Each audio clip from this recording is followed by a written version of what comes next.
SuperTalk Mississippi media production. At Community Bank, we're more than a place to manage your money. We're your neighbors and trusted financial advisors. For decades, we've helped families, small businesses, and individuals achieve their dreams. We're dedicated to your success every step of the way. Community Bank, member FDIC. Oh, yeah. Good morning, Mississippi. Everything gonna be all right this morning. Mornings with Richard Cross. Oh, yeah. Here on SuperTalk Mississippi. Woo!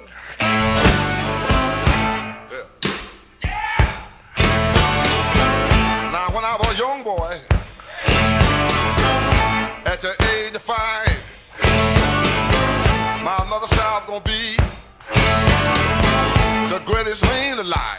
But now I'm a man, way past 21. Good morning. Welcome aboard. It's Mornings with Richard Cross, SuperTalk Mississippi. Today is December 2nd, 2025. Thanks for joining us. Thanks for being with us. Alongside Lance Tolbert, I'm Richard Cross. We appreciate you starting your day with us. C Spire text line is open, 601-879-4395, 601-879-4395. So much going on at C Spire. Check out the website, cspire.com. See the latest deals for you in wireless and fiber to the home and in business IT services. All of that available, cspire.com, C Spire, customer inspired. MRC is presented by Community Bank, rooted in our community, communitybank.net. Tip for you, especially if you are north of Jackson, north of Meridian, maybe north of Hattiesburg, probably going to need a jacket this morning. It is cold outside. Lance, good morning. Good morning. Yeah, it's winter finally. It'll be over in a couple months, but it got here. Thank goodness, finally. Might be a few days. It might warm back up and then get cold again and here and there. But yeah, temperatures in the 20s to start the day in much of the state. Holly Springs, you've got cloudy skies early this morning, followed by some partial clearing. A high today of just 36, with winds out of the north and northwest. You work your way south in the state, right along I-55. Vaden going to be high of 42 for you today with cloudy skies early in the day. Partial clearing. Same winds out of the north-northwest. Macomb, 45 for your high. Got some sunshine coming in this afternoon. Winds a little gustier out of the north and northwest, 10 to 15 miles per hour. And then in Biloxi, showers tapering off in the morning, going to be cloudy early, some afternoon sunshine, 53 degrees with winds at 10 to 20 miles an hour. That's more than just breezy, but pretty cold day across the state of Mississippi. Get to test out the new hunting gear if you're out there today. Are we in that early duck window? I think so. Let me look. I got it right here. Yeah. Well, let's see here. We got the small game migratory birds. Or is that a weekend or just a week? Well, you have teal. You know, that's September. That's like hunting with alligators. You know, your buddies, woodcock and all that. That's December 18th. Snipe, November 14th. Then you get down to ducks, mergansers, and coots, November 28th through the November 30th, and then December 6th through January the 31st. So you're in a little window here of everybody's prepping. I had to call the other day. Hey, do you mind if we put some decoys out? I'm like, go for it, man. Get after it. Yeah, get after it. Now, one of the young fellows that was at our Thanksgiving at the house, his dad was like, "Hey, just so you know, he's going to scoot out after we eat." Yeah, it's like, okay, that's the way it was. Whatever. It's like everything okay. He's like, "Oh yeah. They just got to go get ready. He's going duck hunting in the morning." Like, and that was okay. We made it through lunch at Thanksgiving and lunch for Christmas, and then every man in the family on both sides took off. Deer camp, gone, see ya. So, yeah, it was lunchtime. The parachute got pulled. Everybody was gone. Grandparents, dad, uncles, gone. All to the same place? Or Oh, yeah, we all places? hunted. Yeah, we hunt in a same place. Yeah, it was. I got you. Yeah, so it was, everybody had cabins and we still do. You know, it's a big club. Yeah. But, yeah, That's was cool. That was all Simpson County folk mostly. Very cool. Gianni Versace was born on this day in 1946, the Italian fashion designer. I think his former house in South Beach it's either a museum or it's like just kind of a tourist attraction of like, ooh, that's where it happened. That's where he got shot. Anyway. Britney Spears. Oh, baby, I did it again. I mean, on it, Lance. I was ready, man. Born on this day in 1981. Hit Me Baby One More Time. Oops, I Did It Again. I'm a Slave for You. So many more. Born in Macomb, Mississippi. Hope she's doing well. Some of the videos that you've seen make you think maybe not. But hope so. Aaron Rodgers is 42 today. Quarterback, MVP in 2011, 2014. Super Bowl MVP in 2010. He was with the Green Bay Packers, now with the Pittsburgh Steelers. Kind of an odd guy. Super talented guy, though. Kind of light on the birthdays today. There's not a lot that was. There were a few others that were, historically significant, but not great. On this day in 1823, the Monroe Doctrine was articulated. President James Monroe said the doctrine was one that opposed further European colonization in the Americas. It was in 1823. Big day for the Napoleons. Napoleon Bonaparte crowned himself Emperor of France on this day in 1804. That ceremony happened at Notre Dame, the cathedral.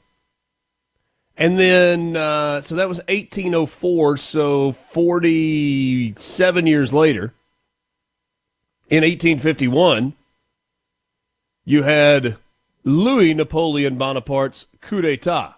It's when Napoleon III seized power in France, dissolving the National Assembly and beginning his path toward becoming emperor. And then 1 year later, on this day, December 2nd, 1852, Napoleon became emperor and restored the French Empire.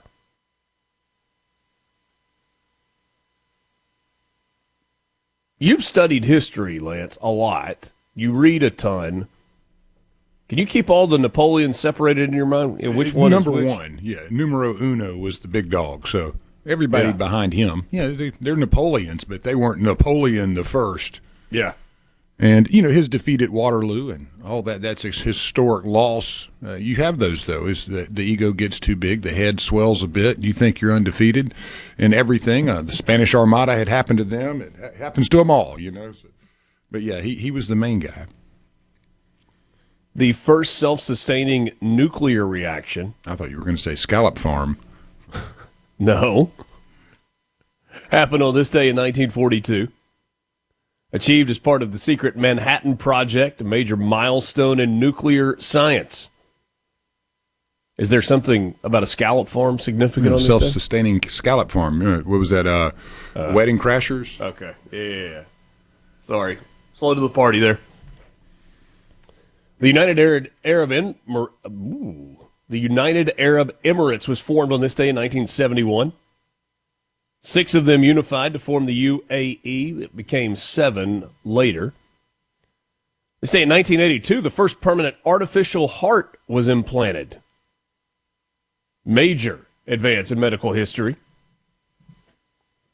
In 1983, Michael Jackson debuted the Thriller music video, which revolutionized pop culture and the music video industry. Did you realize it dropped in December? I mean, I don't know. I just remember it being awesome. I mean, I had to have that album. Can you do the Thriller dance? I tried. I mean, you had to have some penny loafers on. Yeah. But, I could barely, put it on the socks. I could probably do it on the linoleum, but couldn't do the moonwalk very well. And, some of those moves. I never was a dancer, honestly. Man, my feet didn't work like that. I co-sign. Pablo Escobar died on this day in 1993. He was shot, he was killed, he was gone, and the world was a better place.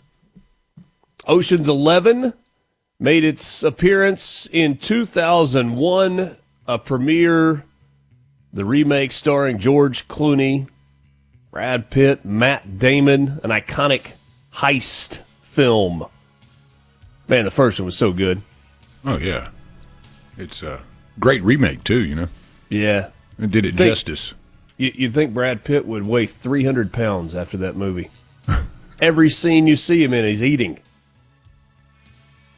That's what's happening on this day, or what has happened on this day. Mornings with Richard Cross, just getting started with you. Got some news headlines, primarily from Mississippi, when we come back. Thanks for joining us to start your day.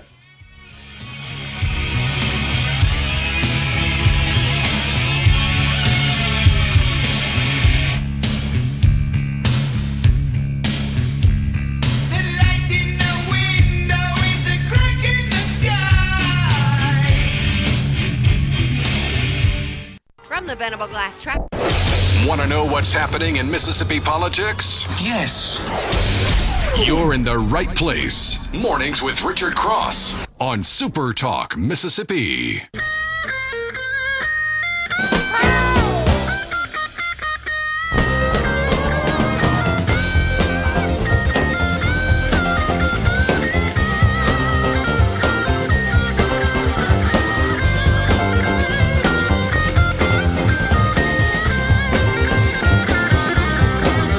Mornings with Richard Cross is presented by Community Bank, rooted in our community, communitybank.net.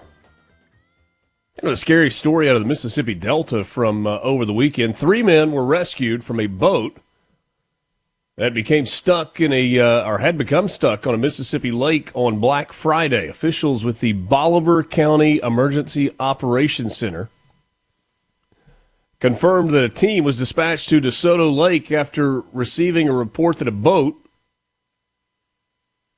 had gotten stuck in the mud, stranding a trio of unidentified men. Upon arrival at the scene, a multi-agency crew was initially unable to reach the boat due to the depth of the water. A total of 4 boats then voyaged the lake in pursuit of the stranded men. Crews included emergency rescue personnel along with Coahoma County firefighters. In a statement from the Bolivar County Emergency Ops Center, due to extremely limited visibility, it took approximately an hour to find the stranded boaters. Due to the limited depth of the water, the boats could only get to within about 300 yards of the stranded boat. After another hour and a half, the crew was able to get a line out to the stranded boat and then pull it to deeper waters, tow it back to the shore, and you had some cold dudes. We're a little shy, little sketchy on details here, Lance. This is duck hunters, right? Doesn't that sound like to you?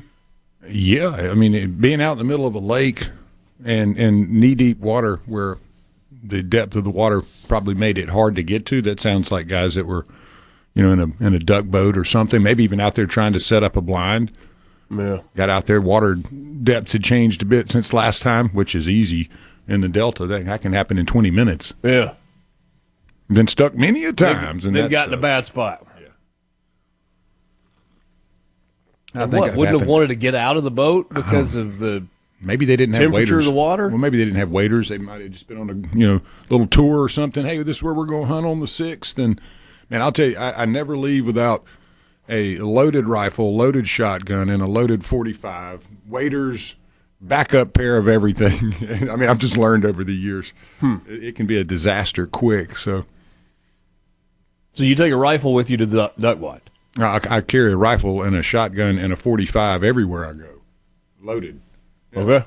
Yeah, I mean, we have coyotes, bear, hogs.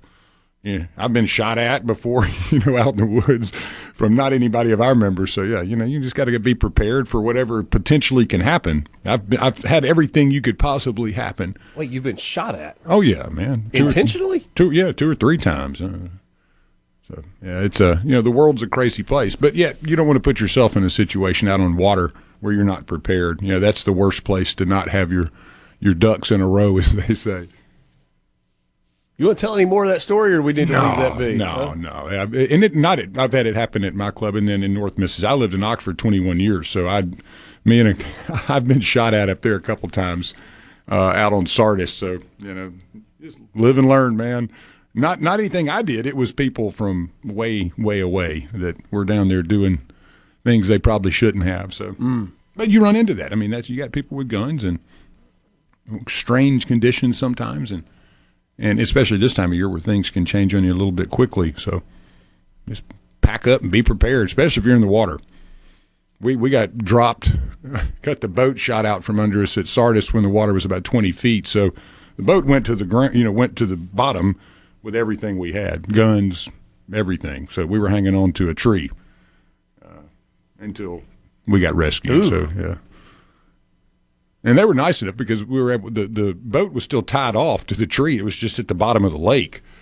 So, oh, jeez. With all of our stuff in it. Yeah, we were sitting there hanging onto this tree. It was just cold, And they hooked up to the rope and pulled us out, which was a couple hundred yards to the shore.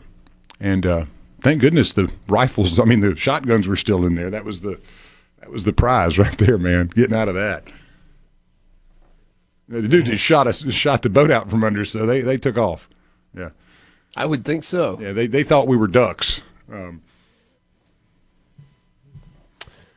Mississippi Highway Patrol has concluded its Thanksgiving enforcement period. You've been in some spots, man.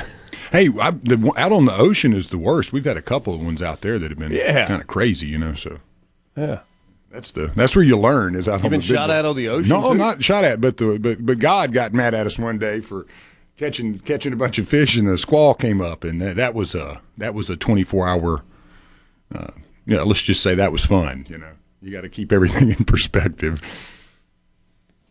Over 6,000 citations were issued and 2 fatal crashes.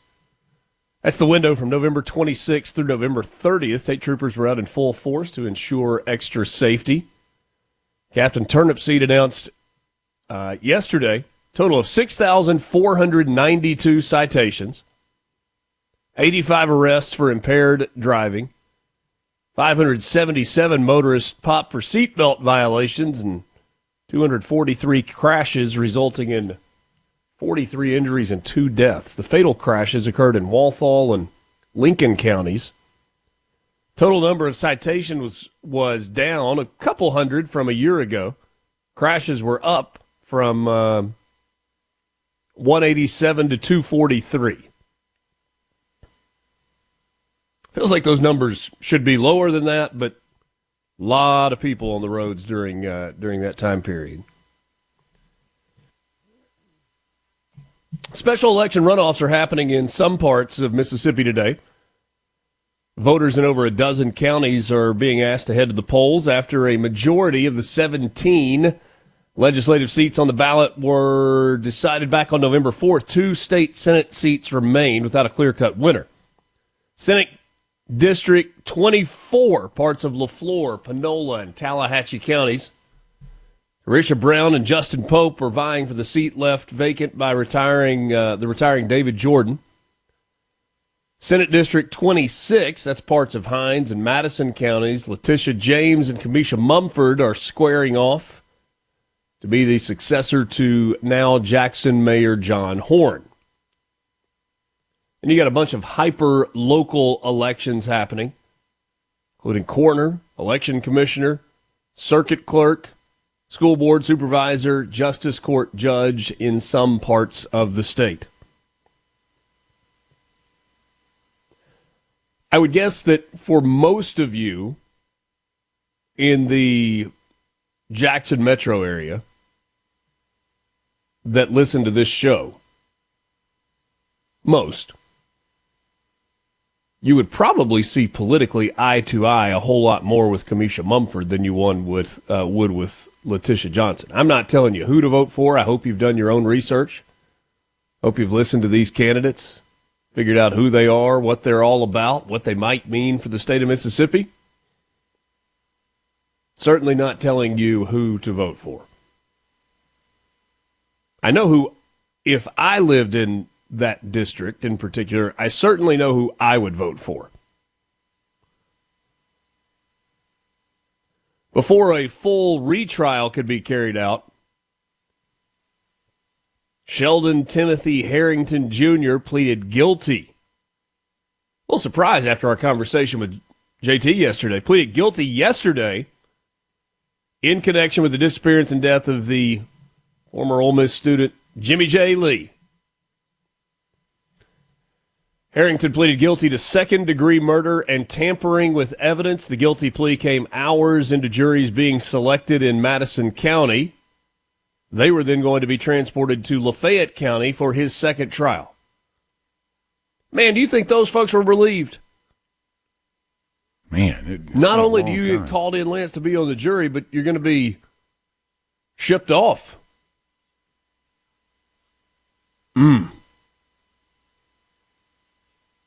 As it stands, Harrington's going to be sentenced today. 10 a.m. this morning, sentencing. I'm guessing that there will be a fairly heavy law presence on the Oxford Square. You may remember that Lee went missing July 8th of 2022. Weeks into his disappearance, Harrington was arrested and charged with killing him. According to prosecutors, Harrington murdered Lee, a member of the LGBTQ plus community, to conceal a romantic relationship the two were having at the time. First tried in December of 2024, there was a lone dissenting juror that prevented him from being convicted. Main holdup was that Lee's body had not been discovered. So, conclusion to that dark case. Got a sports update coming up for you next, brought to you by Pearl River Resort. More coming up. Mornings with Richard Cross, Super Talk, Mississippi, right after this. Ain't no doubt about it, she's the same kind of crazy as me.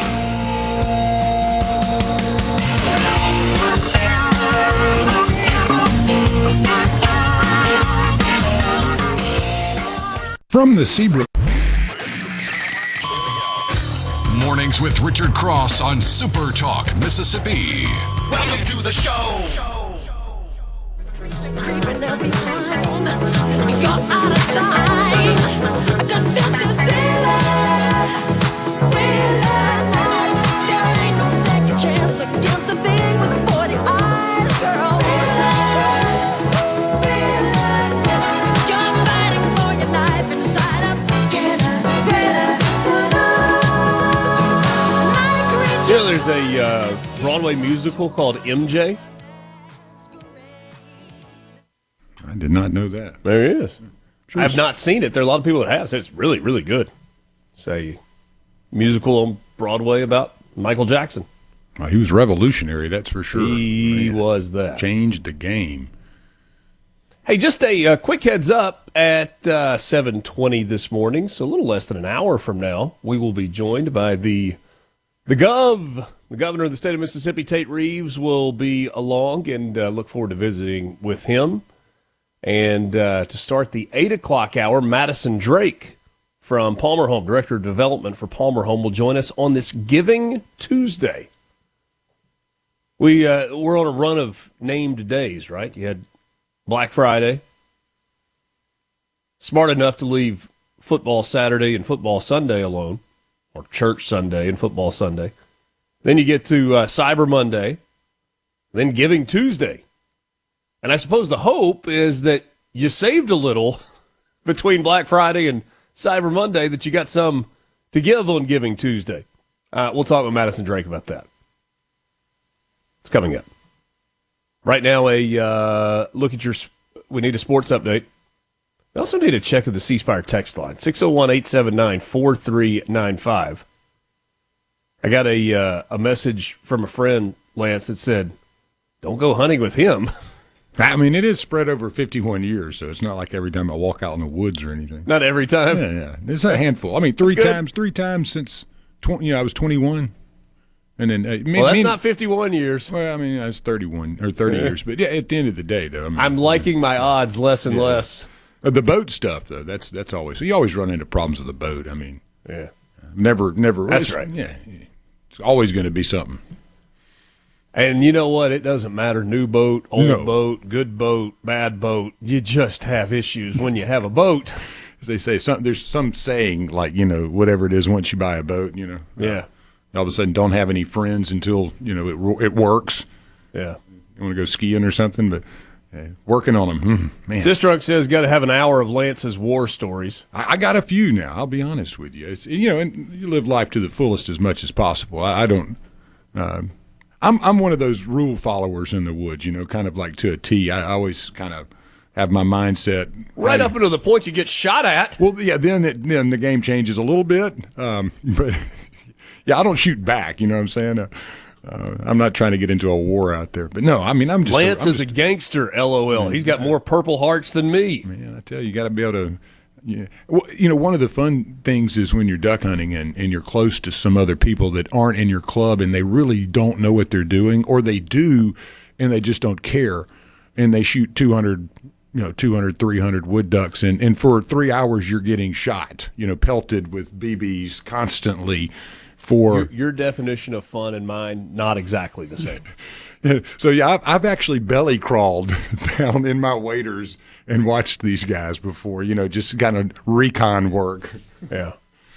I have fun in the woods, man. I mean, I love being out in the woods. Whether I'm hunting or not, it doesn't really matter. There's always something going on out there.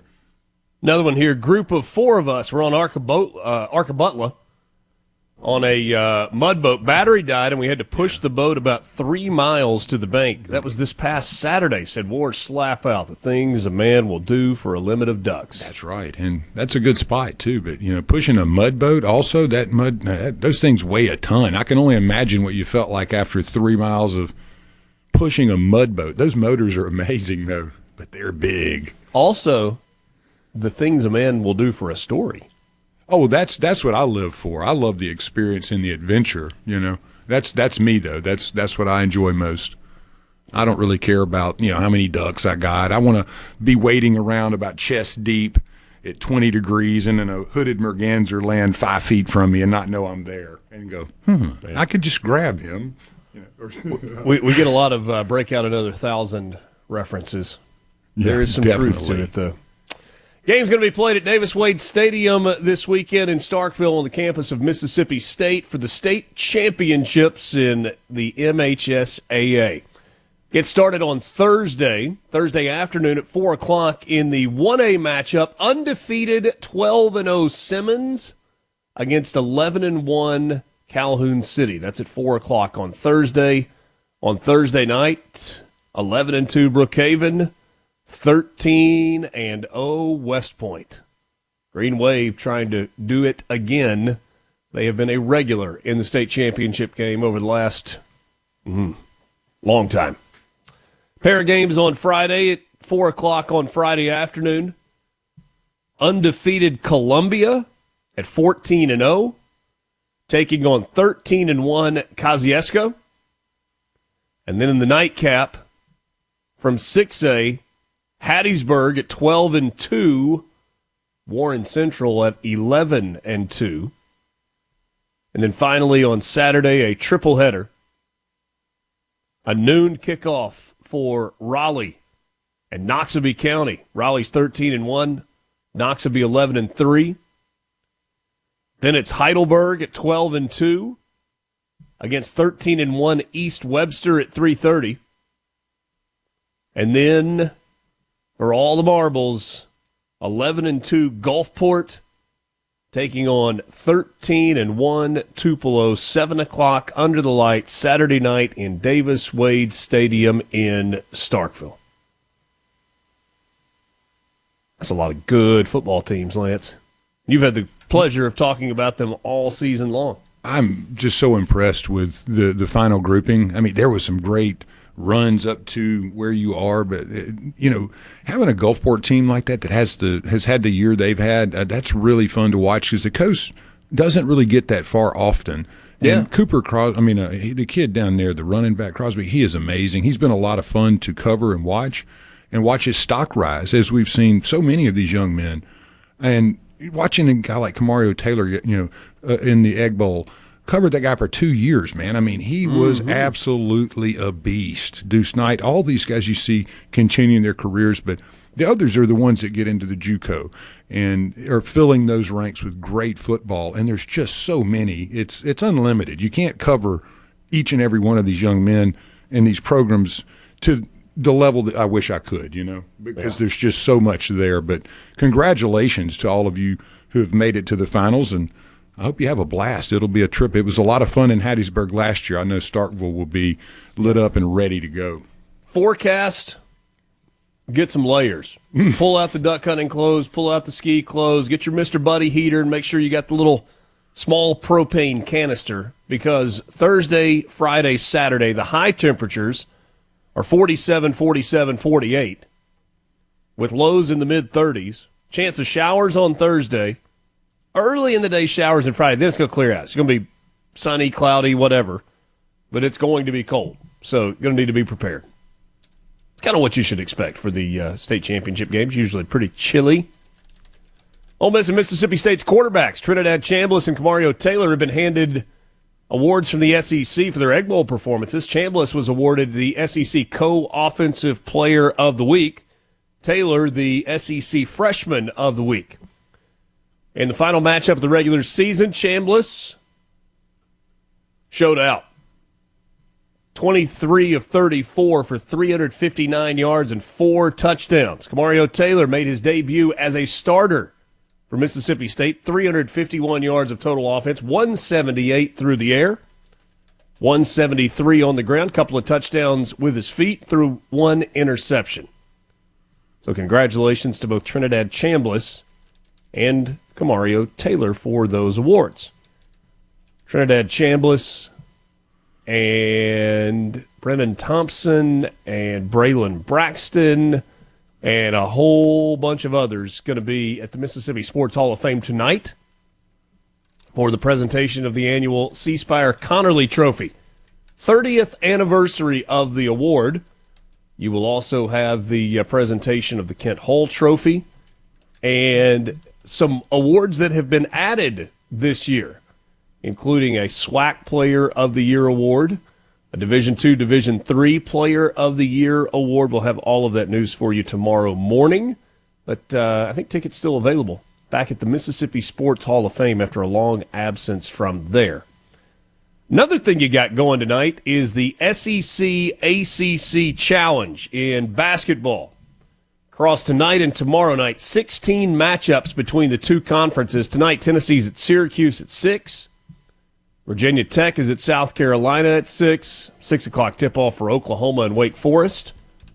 A&M goes to Pittsburgh. Florida goes to Duke.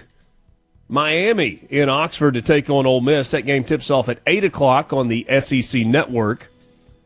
Then you've got Georgia at Florida State, Missouri at Notre Dame, and North Carolina at Kentucky.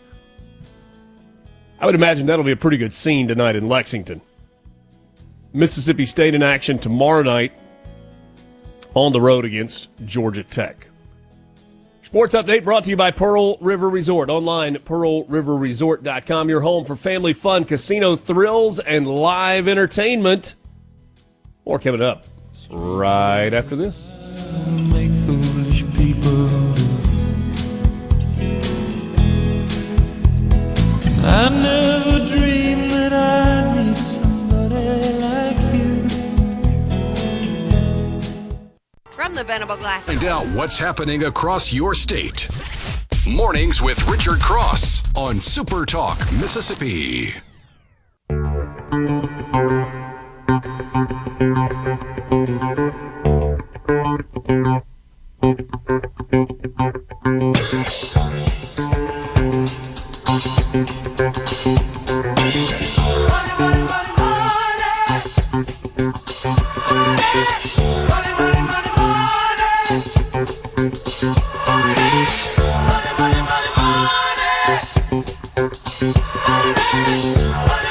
for your Mississippi Lottery update. It's brought to you by the Mississippi Lottery online, mslottery.com. Powerball, no jackpot winner last night, which means tomorrow night's drawing, Wednesday, December 3rd, is $775 million with a cash value of $362,500,000. Numbers from last night, 5, 18, 26, 47, 59. What a crummy group of numbers. Powerball was 1. Those are the Monday numbers. There you go. Mega Millions tonight, $90 million. Cash value of $41, almost $42 million. Jackpot for tonight for Mississippi Match 5 up to $87,000. Got some new retail games or new scratch-off games in retailers starting today. Ringing in December with 3 brand new scratch-off games. The $1 Quick Sevens, top prizes of $7,000. The $2 Winners Galore, prizes up to $25,000. And then the $5 scratch-off Double the Money, featuring top prizes of $100,000 and even more ways to multiply your winnings, including a special bonus spot. And remember, eligible non-winning tickets can be entered into second chance drawings. It's easier than ever with the Mississippi Lottery official app. Celebrate the season with all new scratch-offs from the Mississippi Lottery. Please gift and play responsibly. That's your Mississippi Lottery update brought to you by the Mississippi Lottery. A couple of college football hiring stories. Michigan State fired Jonathan Smith. They have hired former Northwestern head coach Pat Fitzgerald as their new football coach. I think Pat Fitzgerald recently, or not too terribly long ago, won a wrongful termination lawsuit against his former employer, Northwestern. They had to write him a big check. And then it appears as if UCLA is going to hire a fellow by the name of Bob Chesney. He is currently the head coach at James Madison. Prior to that, he was at Holy Cross. Led them to, I think, 5 FCS playoff appearances. So Bob Chesney making the cross-country journey from Virginia to California once the season is over for JMU. I mentioned it earlier. Tate Reeves is going to join us at 7:20 this morning. Madison Drake will be with us just after 8 o'clock. We were talking about duck hunting. Got the deer moving. It's getting a little ruddy in some parts of the state. A lot of activity. A lot of chasing going on. Got some boys looking for some girlfriends. Some girls that are open to the idea of having a boyfriend. The rut in full swing in parts of the state of Mississippi. And maybe you need a place to hunt. And if you do, perhaps the place to find the land is with David Fisher Land Company. Their website, davidfisherland.com. You go there, you can see some of the listings that are available and look at these and go, yep, bet there are a bunch of deer there, including Trim Cane Creek in Oktibbeha County. Beautiful piece of property with rolling hills and some farmland. It's almost 1,200 acres, 610 acres of cropland. Some of that's already been precision landformed and improved with great drainage. 350 acres of timber, 200 acres of open pasture. You got a barn and a shop already there. Lance, that's what we might call turnkey. Turnkey, ready to roll. Ready to roll.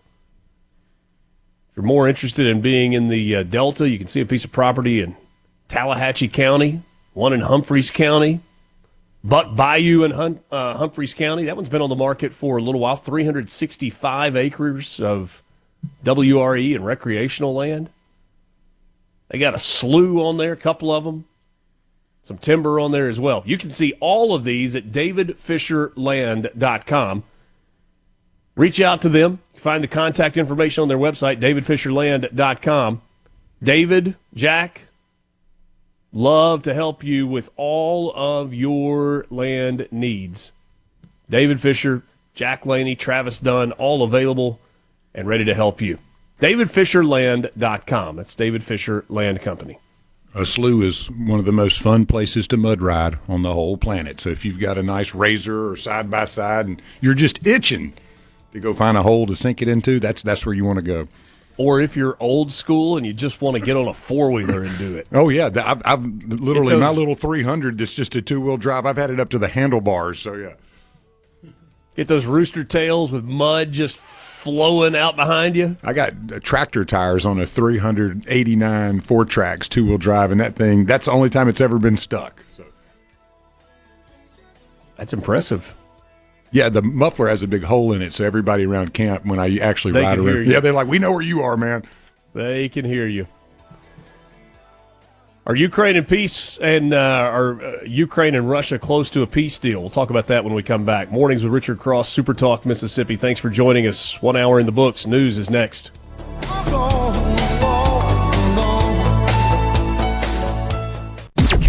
The views and opinions expressed by the hosts, guests, and callers on this show are not the opinions of TeleSouth Communications, its management, or advertisers. From the White House to your hometown, this is where you find out what's happening. Mornings with Richard Cross on Super Talk, Mississippi.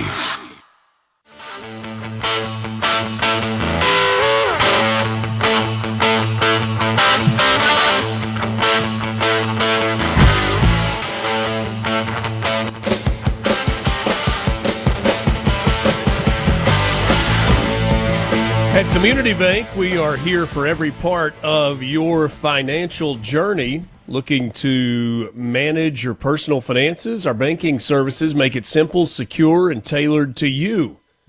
Ready to grow your business? We offer expert guidance and custom solutions to help your business thrive. Dreaming of a new home?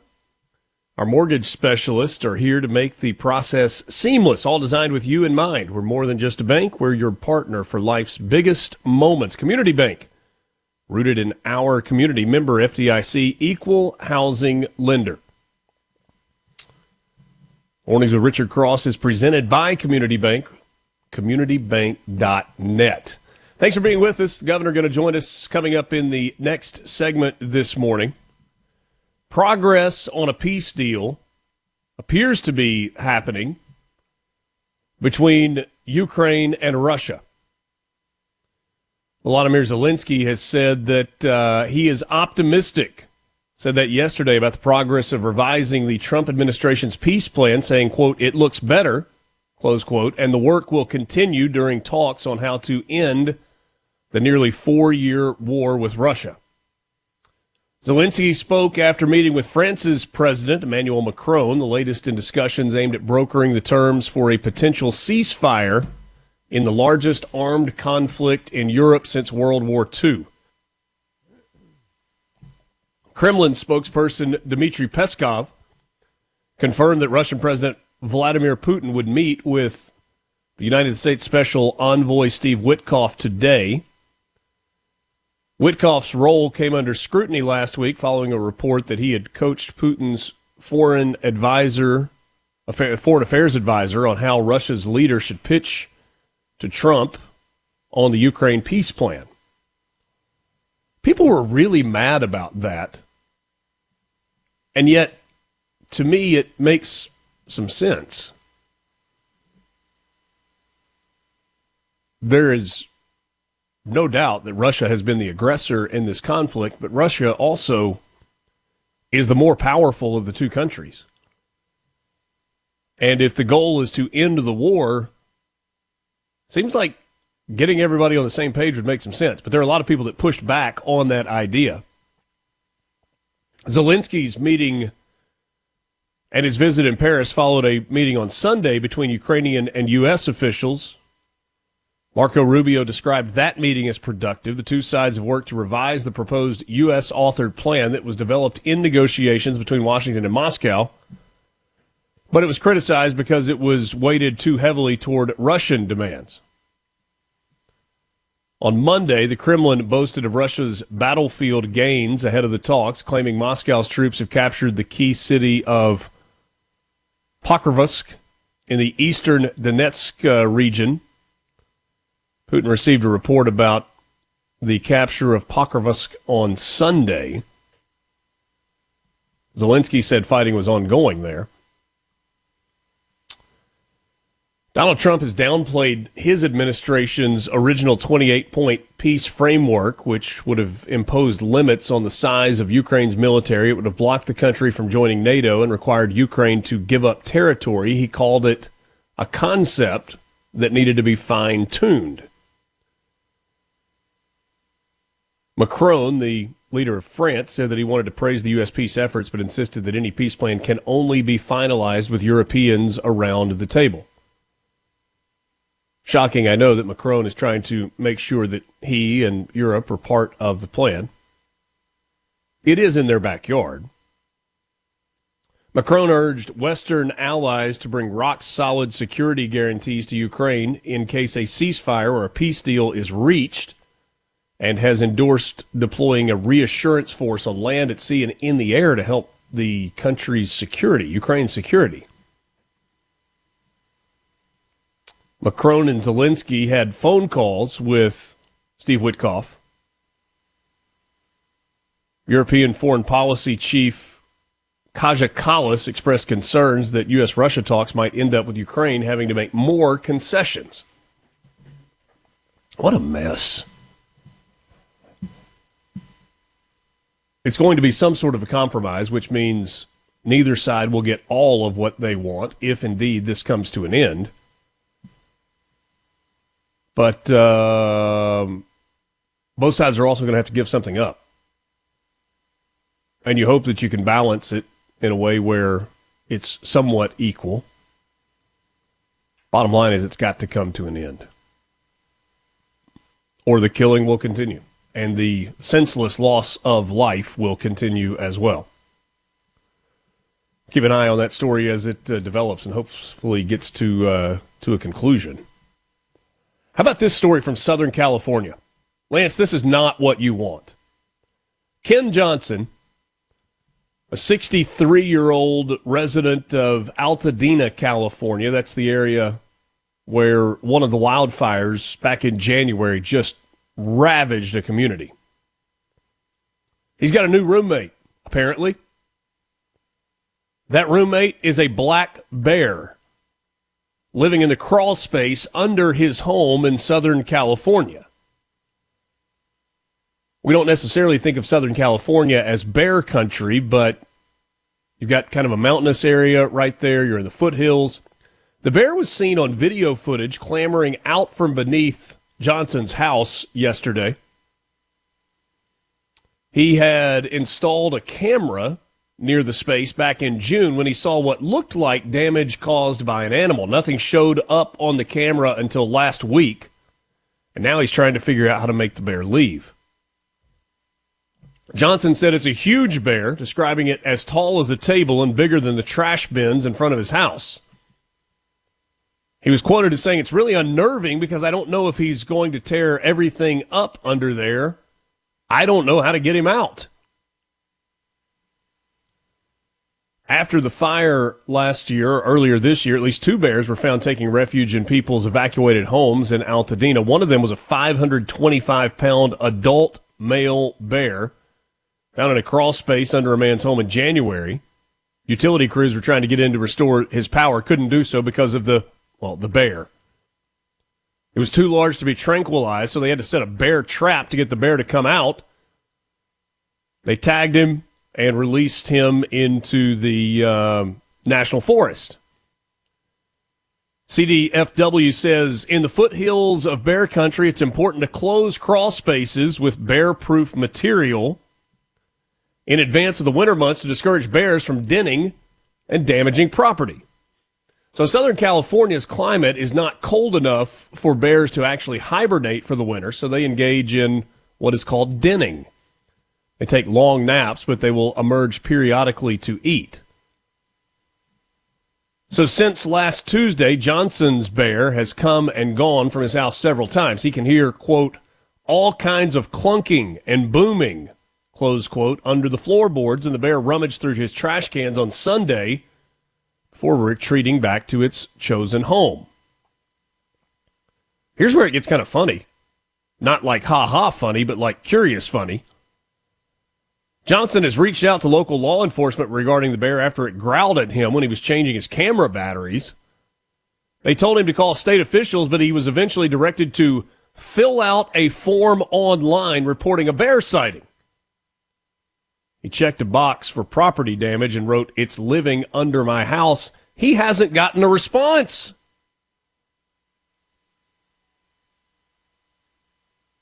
CDFW spokesperson Court Klopping said Monday field experts were working on 2 other bear incidents in the region and would hopefully be able to respond to Johnson soon. What? If the bear isn't removed, Johnson said, he might have to take matters into his own hands. The plan is I'm going to buy a bunch of dinner rolls and line them down the street up to the hole and have some sandbags ready. When he comes down the street to get the dinner rolls, I'm going to throw the sandbags in there and cover it with pepper spray and just hope that he stays away. Not going to work. Friend, let me tell you about the difference in living in Southern California and in the great state of Mississippi. If a bear is under someone's house in Mississippi, do you know how that's going to be handled? It's not going to be with dinner rolls, sandbags, and pepper spray, or even a tranquilizer. The bear is too big to tranquilize. Is it too big to eat this bullet out of a muzzle of a .270 or a 30-06 or a 300 Weatherby? I mean, what's the worst that's going to happen? You're going to miss the bear and hit a pipe and you have some water issues? Lance, doesn't this get handled differently in Mississippi? Oh, definitely, yeah. And our wildlife folks would be on top of it as quickly as possible. I promise you they would not say, we got 2 other issues. We'll get to that one soon. Call them about a gator. They'll be there in a minute. Man. Here, Southern California is a great place to live, though. We're back with the governor next. From the Benefit. Day Right. Mornings with Richard Cross on Super Talk, Mississippi.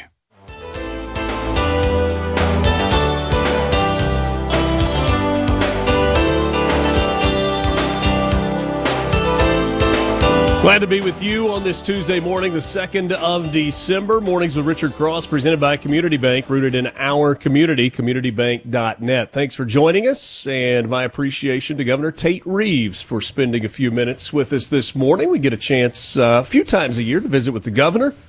Governor Reeves, I hope you and the First Lady and your family had a wonderful Thanksgiving. It's certainly a fun time of the year to get to be with family and friends. Thanks for joining us. Well, thank you, Richard. We did have a wonderful Thanksgiving, had all of the girls under one roof for the first time, I think, since the 1st of July. So that was a exciting time. But at their ages, they still have lots going on, and they don't really want to hang out with mom and dad all that often. So it's good stuff. Now, are you involved in the preparation of the Thanksgiving meal? Do you smoke a turkey or fry a turkey? Can you still do that when you're the governor? Most years I am. This year we went to some family members, my brother and sister-in-law's house, and so they took care of all of that. So I really had very little responsibility on Thanksgiving Day, and I kind of liked it that way. It's not a bad way. Get to prop up your feet, maybe watch a little bit of football, and just enjoy it. I feel like every time we've talked for the last year plus, a big part of what we have discussed have been wins that Mississippi has in terms of economic development. Those announcements seem to continue to be coming, and I'm intrigued. I've heard you a number of times when you're speaking talk about the goal that you have for Mississippians, and it's to raise the per capita income across the state. And the economic development projects seem to be the tool for that. Can you explain why that is why that's kind of the stated goal and how that has driven the decisions that you've made for projects in Mississippi? Sure. I think, Richard, we should start with the fundamental belief that I have, and I think a lot of people that are conservatives across our state and across America. We'll start with that fundamental belief, which is you talk to a lot of legislators every day throughout the week, certainly during the legislative session, and they're trying to solve for a lot of different challenges that exist in our state, and do a pretty good job at that. But I have a fundamental belief which says something like this: there aren't a lot of challenges in Mississippi or anywhere else that if two criteria are met, number one, that everybody in our state has the skills that they need to get, and number two, an opportunity for a job that pays $60,000 or $70,000 or $80,000 a year. If you can get those two things done, then most all the other challenges, most all the other problems in society will take care of themselves. And so that's what drives me every day to get up and work to push for more economic development in our state, a better economy in our state, because, again, I think good-paying jobs and people with the skills that they need to do those good-paying jobs will help solve all the other problems that exist out there. And so we've had an incredible run, 2024, which you and I have talked about, and these are statistics that a lot of us that grew up here and live here maybe never dreamt possible. We had the second fastest growing economy in the entire country in 2024. And we had the second fastest growing family income in the country in 2024, the fourth fastest growing per capita income. And so what you see is that those opportunities are available. They're available because of expansions that are happening throughout our existing business and industry in the state, but also because new businesses and new industries are finally looking at Mississippi and seeing what you and I have known for a long time, and that is this is a really good place to do business because we have a favorable regulatory environment. We have people that will show up and get the job done, and we make stuff in Mississippi, and we do it very well. Last week, we got the report about the Gulf Coast Recovery Fund, big pot of money, and that is designed to go to different entities on the coast. It's leftover money that continues to come in from the BP settlement, and there were a lot of applications for that money. But most of those applications, at least as MDA described it, were for somewhat localized projects as opposed to the three coast counties kind of banding together and preparing for bigger regional type projects. At least that's what I understood from kind of reading that MDA letter and the fallout, or not fallout, but the aftermath of that report. What can you tell us about MDA's plans, what they see as best for the coast, working in conjunction with you, compared to what some of the entities on the coast are asking for?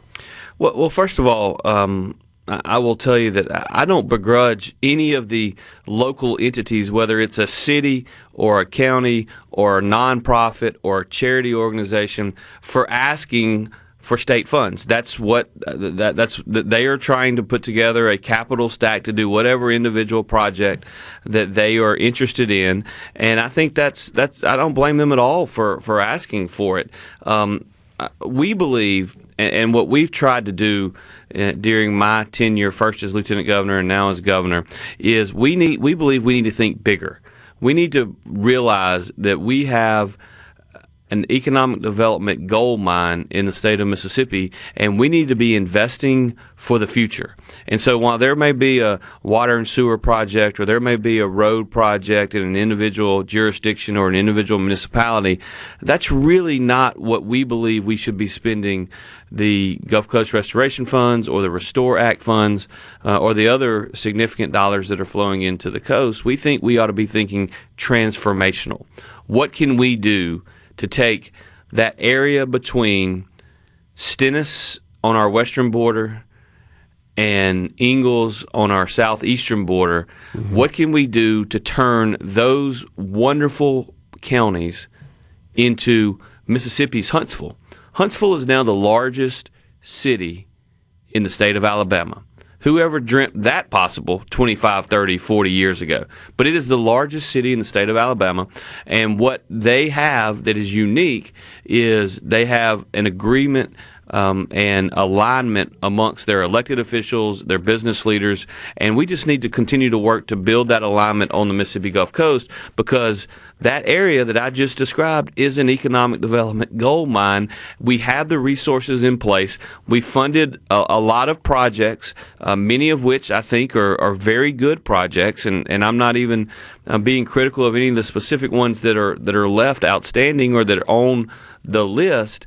The question just is simply, what can we do to tap in to what is already an opportunity on the Mississippi Gulf Coast that can take it to even further heights. We've had a lot of success. We're going to probably make an announcement, sometime later today, of a major capital investment in that area.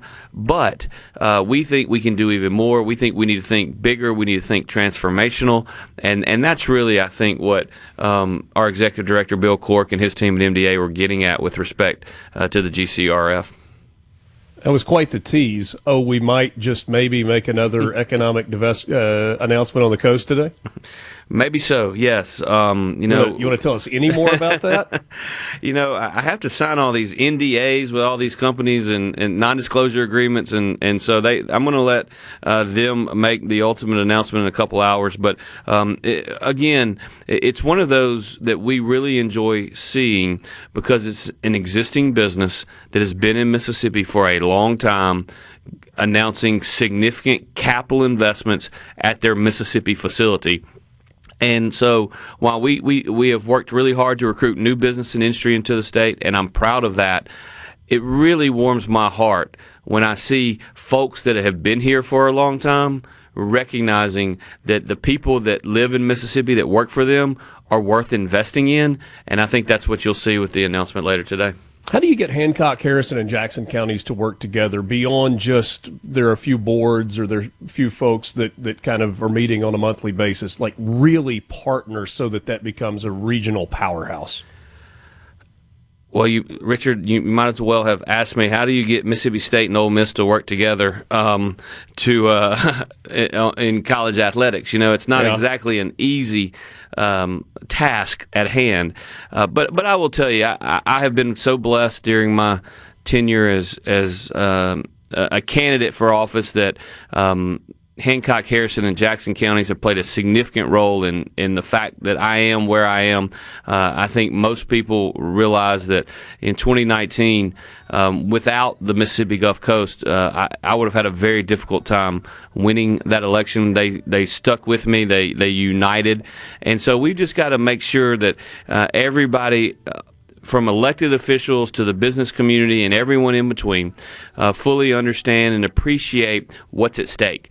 Get them on the same page, realizing that we all want what's best for the entire community, and what's good for Jackson County and good for Harrison County is good for Hancock County and vice versa. We got more coming up with Governor Tate Reeves on the other side of this timeout. Mornings with Richard Cross, Super Talk Mississippi. We're back with you right after this.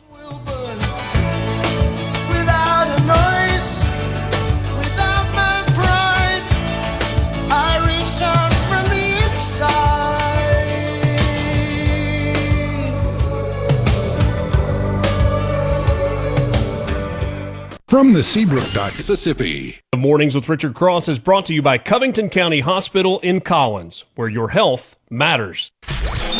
Good morning, everybody. Time to wake up. Time to shine! Start your day right. Mornings with Richard Cross on Super Talk Mississippi.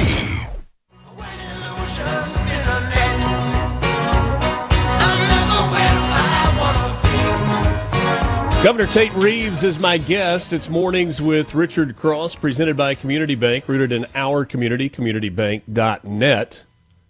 Your gubernatorial colleague to the south and west, Jeff Landry, has kind of stuck his toes into the water of college football politics. You have any interest in being involved in that way? Yes, I have watched my gubernatorial colleague to the southwest and his alleged involvement. And look, whatever he wants to do, that's fine.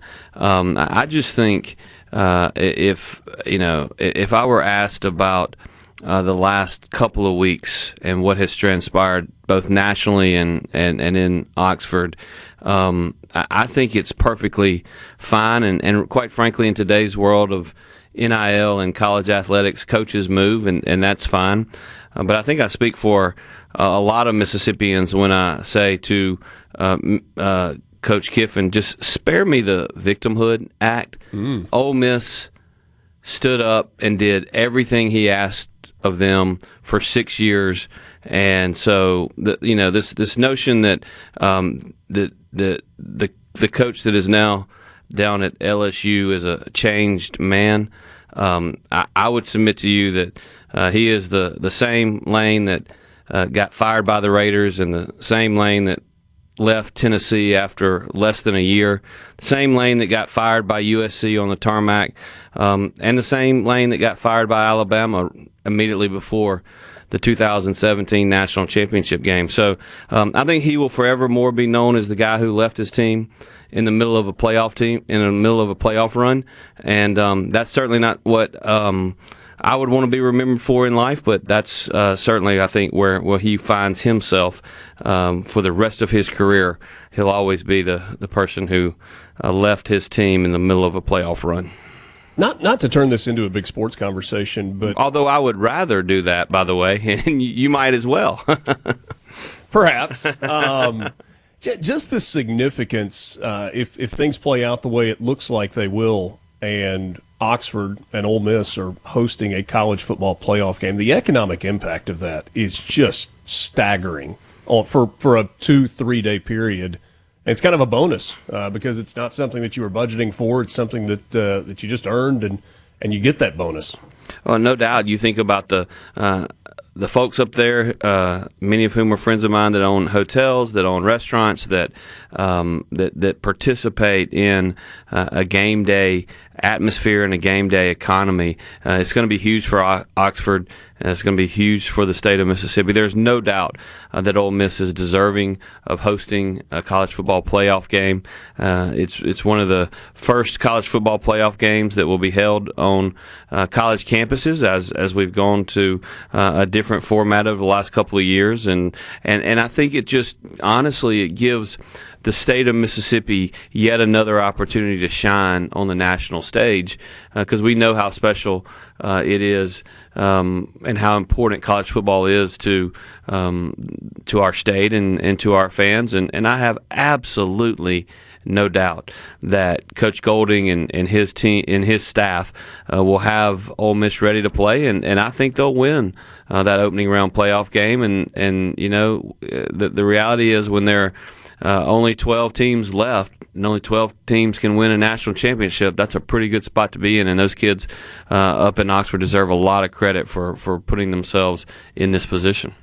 Visiting with Governor Tate Reeves on Mornings with Richard Cross. It feels like every year there's one issue that seems to take most of the oxygen during a legislative session. And based on a lot of the conversations that we've had over the last 6 to 9 months, school choice, educational freedom are going to be at the forefront of that conversation this year in the legislature. We know that the House and Speaker White have been adamant. I should say Speaker White and some of the members of the House have been adamant that full school choice is the way to go. You've been outspoken about that. The Senate side seems to be a little more reticent to go all the way down that road. How are you advising on this issue? What are you pushing for on this issue? And is maybe not getting all the way to full choice, but some sort of a hybrid or a compromise, something that's acceptable to you? Well, Richard, let's talk about first what Republicans believe nationally, what Republicans believe in the state of Mississippi, and really what unites all of us within the Republican Party. We have different views on different topics, and that's fine, but there are some core principles that we as Republicans believe, and primary amongst those is the power of the individual. Democrats believe in centralized decision making. Democrats tend to believe in decisions that come out of Washington, D.C. are far greater than any decision that can be made either at the local level, the state level, or certainly at the individual level, whereas we as Republicans believe in the power of individuals in this society. We believe that's what America was founded upon, and we think that those are the principles that makes America the greatest nation in the history of mankind. And so that is the reason that the National Republican Party platform is pro options for parents. That is the reason the Mississippi Republican Party platform is pro school choice and for individual decision making by parents. That's the reason that President Trump is one of the leading advocates for more options for parents across America. And that's the reason that I support it in 2025 and 2026, just exactly like I did in 2012 and 2013 when we started down this journey and initially instituted school choice. And so to all of my Republican colleagues in the legislature and all of my Republican friends, I just haven't yet heard an argument for them as to why President Trump is wrong, why I am wrong on this issue, why the National Republican Party platform is wrong, why the Mississippi Republican Party platform is wrong. And so I'm open to have those conversations, but anything that we can do to give parents more say, to give parents more options for their kids, I think is a step in the right direction. Now, what exactly does that look like? We've been working with individual members of the legislature, and making sure that the legislation that comes is giving parents more choices, more options, and doing it in a smart way. The fact is that Louisiana to our west has implemented full school choice. Arkansas to our northwest, the Republicans over there have implemented full school choice. The Republicans in Tennessee to our north have implemented full school choice, and Republicans in Alabama to our east have implemented full school choice. Tell me why they all got it wrong, and I have yet to have any Republican actually sit down and explain that to me. And so I'm hopeful that we get a good bill moving. Certainly, I think it's going to take the Mississippi House of Representatives being first and going first, as they have led on a number of issues over the last several years. But I'm hopeful that Republicans in the Senate will come to the same conclusion that I do, and that is believe in the power of the individual, not in an institution, but believe in the power of the individual, and I think Mississippians will be better served by that. I think the C Spire text line is an example of maybe the divide among Mississippians, because in consecutive texts we get 100% educational freedom now, not in 2 years, not in 5 years, now I know best how to educate my child. And then the message immediately before that says we don't believe in public money going to private schools, which can pick and choose who to admit, period. That seems to be the divide that has been consistent as we've talked about this issue over the last year. Well, again, I think that the argument that we do not believe in public money going to individual kids to use in the manner in which they see fit is a flawed argument for a lot of different reasons. I certainly understand why the Coalition of the Status Quo uses that, but it's the reality is, if you believe that, then I presume you also are advocating every day for the use of Pell Grants at Millsaps College and Belhaven College and Tougaloo College to be taken away, because that is public money going to private institutions to educate individual Mississippians and others across America. So it really doesn't hold water, because it's just not where individuals are, and it doesn't seek reality. The fact of the matter is, to believe that, then you have to believe that everything government has is government's money. It's not. Government doesn't have anything that it doesn't first take from somebody else, and through the form of taxation. And so I think individuals ought to be able to keep more of their money, and they ought to be able to use it to educate their kids and other topics. You got time to hang through the end of the hour, or you need to go? No, I'm good. All right. Tate Reeves, governor of the state of Mississippi, got a few more minutes with us. He has recently been elected vice chair of the Republican Governors Association. What does that mean, and what does that organization do? We'll talk about that on the other side of this break. Mornings with Richard Cross, SuperTalk Mississippi, streaming online at SuperTalk TV and online at supertalk.fm. Back with you to wrap up the 7 o'clock hour right after this.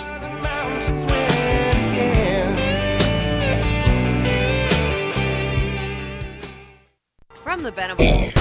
Start your day right. Good morning, America. How are you? Honestly, I have no idea.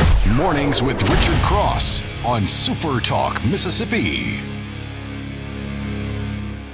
Used to seem to me that my life ran off too fast, and I had to take it slowly just to make. Mornings with Richard Cross. We are wrapping up the 7 o'clock hour. Thankful to the governor of Mississippi, Tate Reeves, for his time this morning.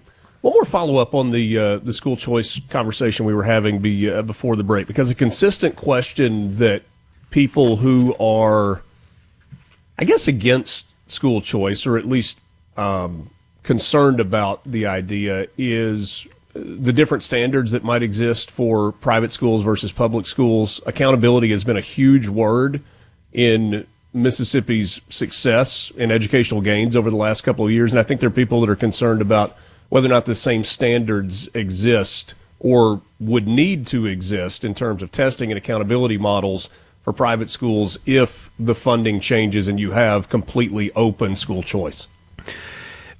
Well, let me say this about those who are concerned. I welcome that. I think that debate and dialogue on this topic is good. It's healthy, and it's I don't think anyone who is necessarily against school choices is making that decision for all the wrong reasons. I think that there are certainly concerns.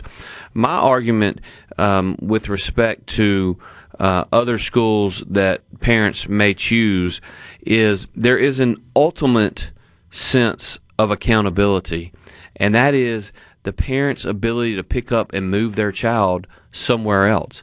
If the school is not educating their kid at the level at which they believe is adequate and appropriate for their child, then if they care enough, they're going to figure out a way with the resources to move that kid to another option. And that's true with public charter schools.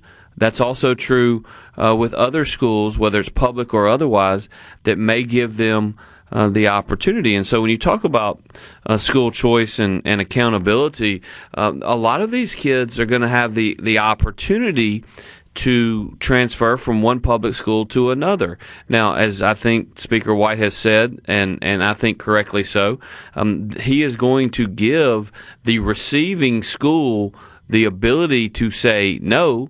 They're going to have the option to say, we don't have the capacity to take this individual kid, and they just got to say it, and they got to be honest about it, that they don't have the capacity, and they can't have the capacity for some kids and not the capacity for other kids, but they're going to have the right to turn kids away because they don't have capacity they don't have the adequate teachers, they don't have adequate space, and all of those are real issues that need to be dealt with. But Richard, what I would tell you is this: all of the arguments that are being made today against the school choice push in the 2026 legislative session were all made in 2012 and 2013 when we passed the conservative reforms that have led to what the New York Times called the Mississippi Miracle. These are not new arguments.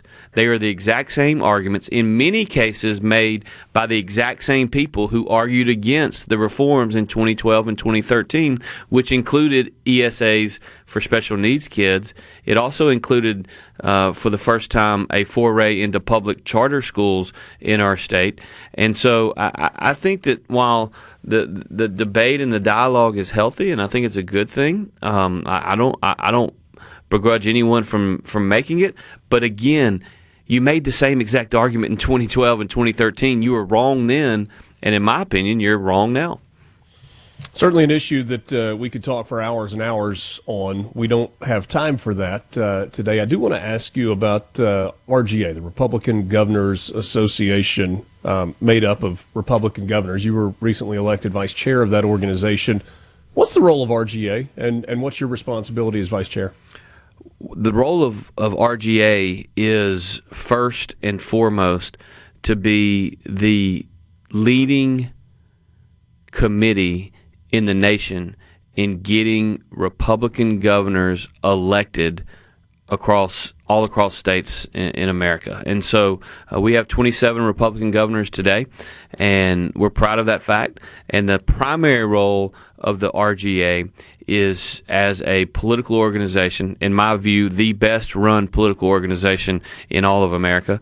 And we help financially candidates get elected governor. As vice chairman, I will have the role and the responsibility of working with our chairman, who is Governor Gianforte from Montana, to help raise the resources needed because we have 38 races in 2026, and we have 3 races in 2027, all of which are exceptionally important to me, and one is really, really, really important, and that's here in the state of Mississippi. So I'm honored that my peers saw fit to select me and elect me as the vice chairman. I've run in a lot of races in my life. Never have I run in a political race in which there were only 26 other votes, and 26 individuals who, by the way, have been successful in their own right. And so it was a different process. But again, I'm honored that they selected me to this role, and I'm excited about the opportunities we have to expand the number of Republican governors in the 26 and 27 elections. 26 may be the number of candidates running for your job here in a couple of years, but we'll go down that road another day. Governor Reeves, thanks so much for your time this morning. Thank you, Richard. We'll talk again soon. Mornings with Richard Cross, Super Talk Mississippi. The news is next. Morning. Good morning to you there. Okay, up and at 'em. Start your day right.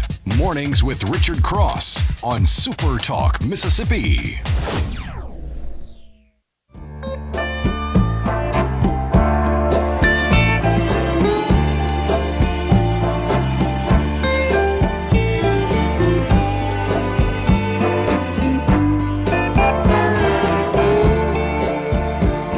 O'clock hour. It is Mornings with Richard Cross on Super Talk Mississippi. Streaming online at supertalk.fm, Supertalk TV, of course, on all dozen of your Super Talk Mississippi radio stations covering every county in the state of Mississippi and beyond.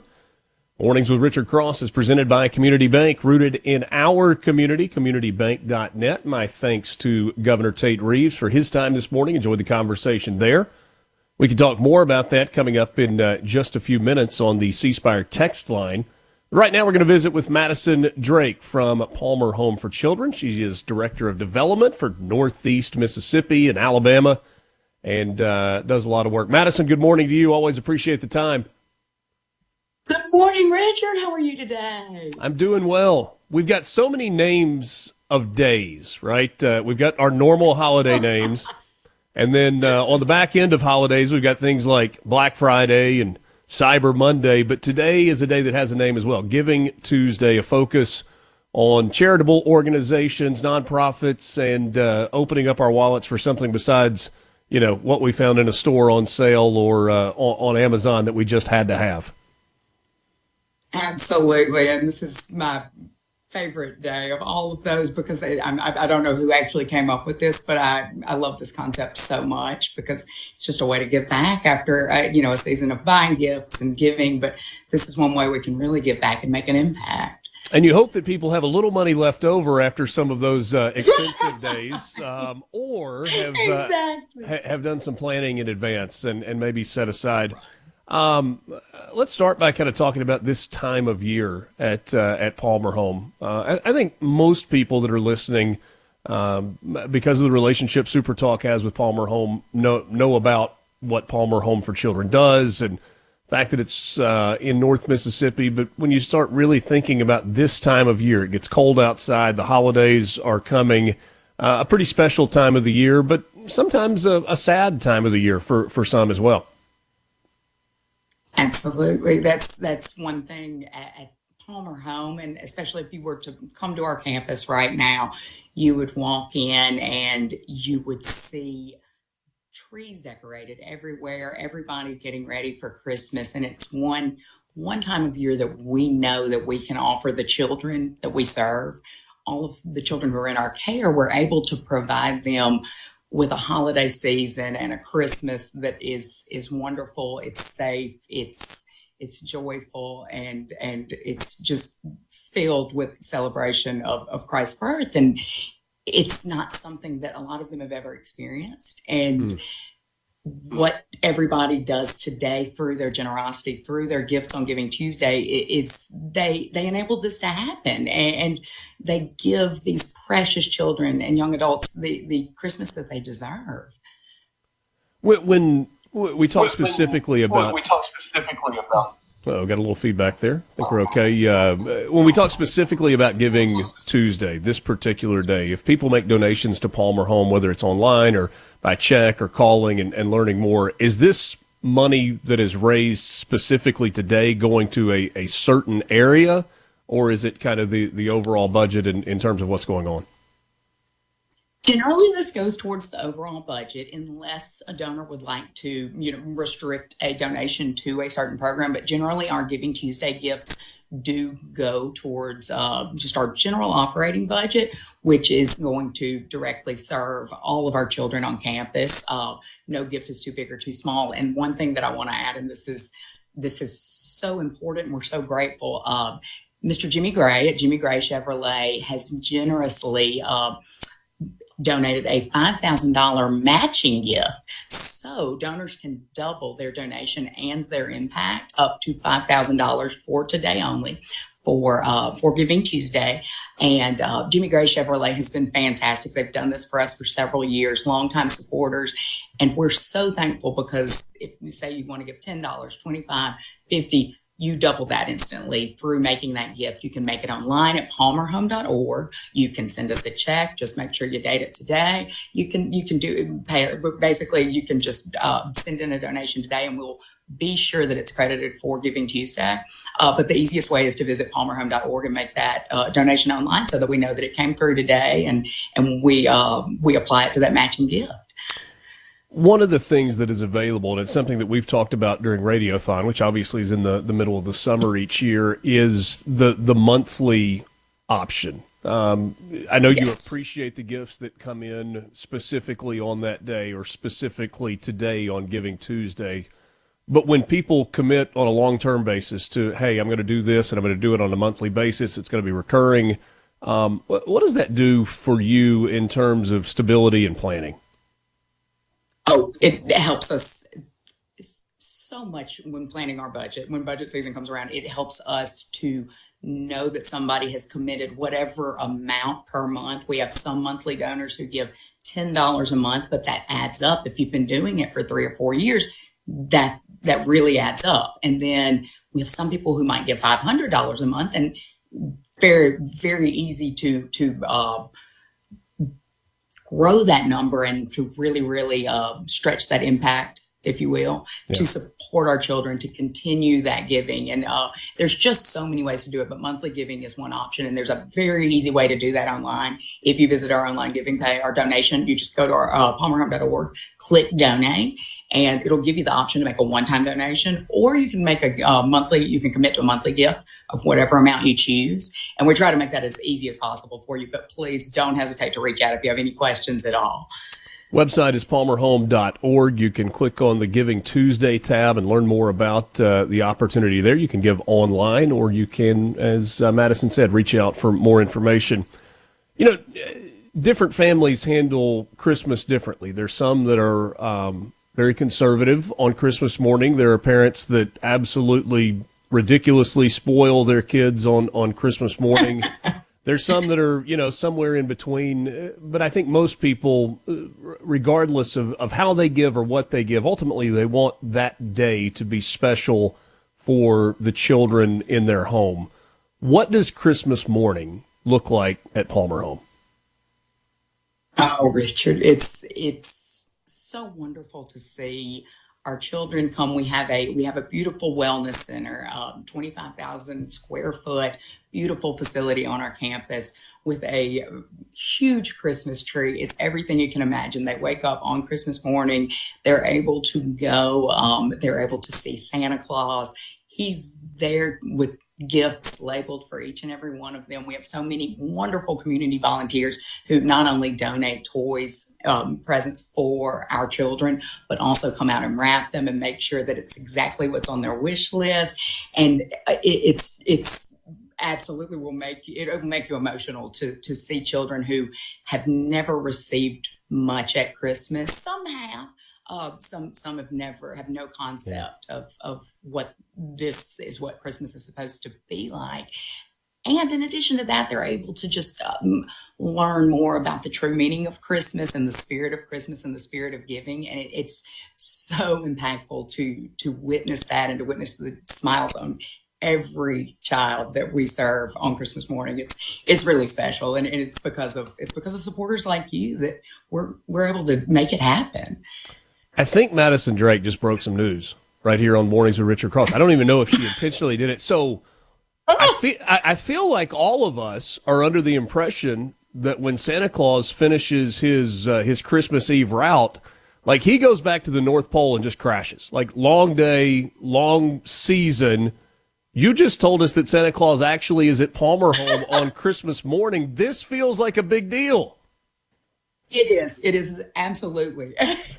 We're a really special place, and that's right. I think Santa recognizes that. He knows that these children deserve all the best things possible for them, and Christmas is no exception. We want them to have such a wonderful experience. We want them to feel at home, at ease, and just surrounded by love. So the Christmas season, ultimately, Madison, is about being with friends, being with family, sharing the story of the birth of Jesus, and making sure that that's kind of at the center of our holiday. To me, that's one of the special things about Palmer Home. It may be a family or a group of friends that looks a little bit different than what we normally think of, and yet, having been there for well over a decade, a couple of times a year, it is a family atmosphere. It is a family environment, and it is a place where the story of Jesus is at the center of everything that you do. Very much so. We are a faith-based charitable organization, which makes it where we aren't able to accept any funding from federal, state government. So we depend solely on donations throughout the year. But that allows us to maintain our faith-based mission, and we can really emphasize that when we're working with our children, and we're able to help them grow in their faith and grow academically, grow physically, in so many other ways. We're able to just support them in whatever it is that they need at the time that they come to us and they need our support. And you can help with that mission on this Giving Tuesday, palmerhome.org. You can donate online. You can reach out to them as well. Madison, always a pleasure to visit. Thanks so much for your time. Thank you, Richard. We so appreciate it. And you have a wonderful, wonderful Christmas and a Happy New Year. You as well. From the Venom. Wake up! Rise and shine! Start your day right. Mornings with Richard Cross. Nice early morning surprise. On SuperTalk, Mississippi. When they play their music, that hard rock music, they like it with a lot of flash, but it's still that same old backbeat rhythm that really, really kicks them in the... All right, just us the rest of the way this morning. Thanks to Madison Drake, Director of Development with Palmer Home. Great opportunity for you if you're looking. Maybe you've been supporting Palmer Home, and you've decided that you need to be more aggressive with that support, or you're ready to maybe increase that a little bit. God bless you for it.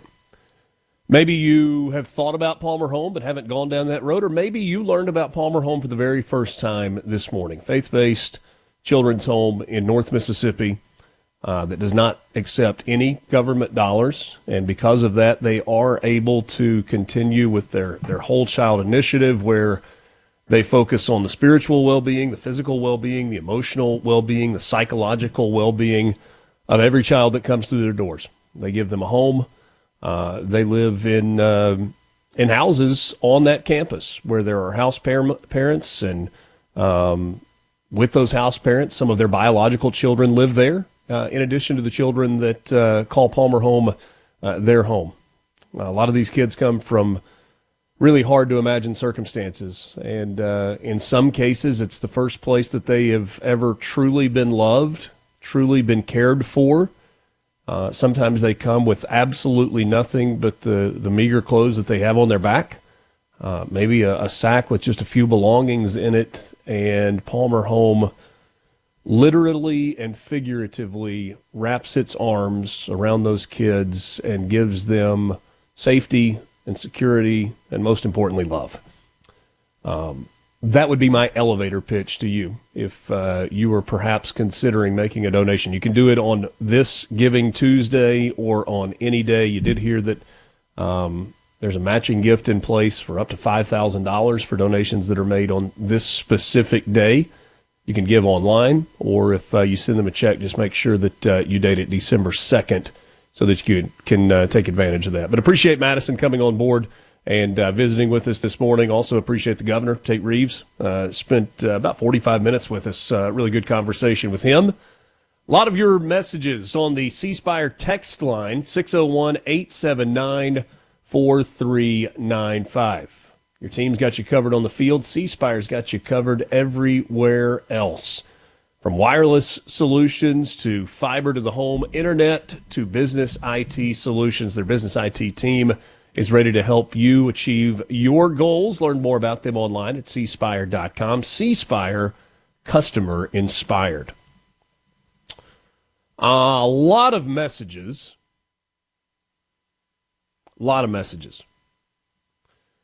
This one from Alan. Why would any parent think if he or she has the right to tell another parent what type of education they should be seeking for their child? My wife and I drove cars that were 15 years old in order to be able to afford to send our kids to a quality school.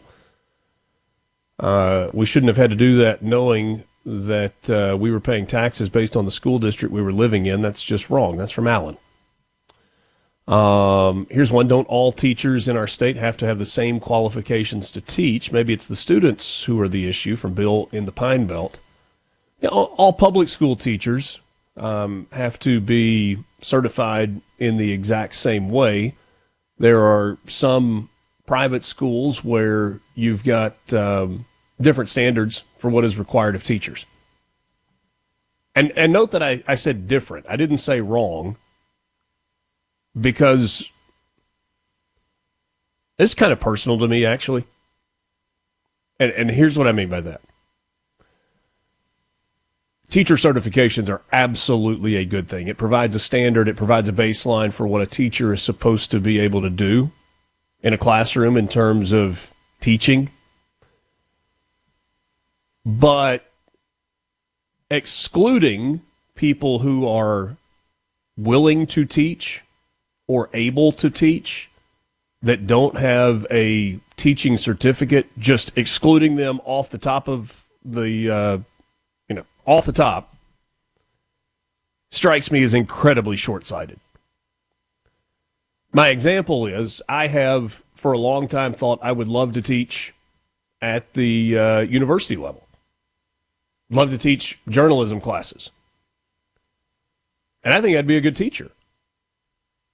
And there is a scenario where I could be an adjunct instructor and potentially teach one class if I wanted to do that, and there was a spot open, and Ole Miss saw it fit to have me in that role.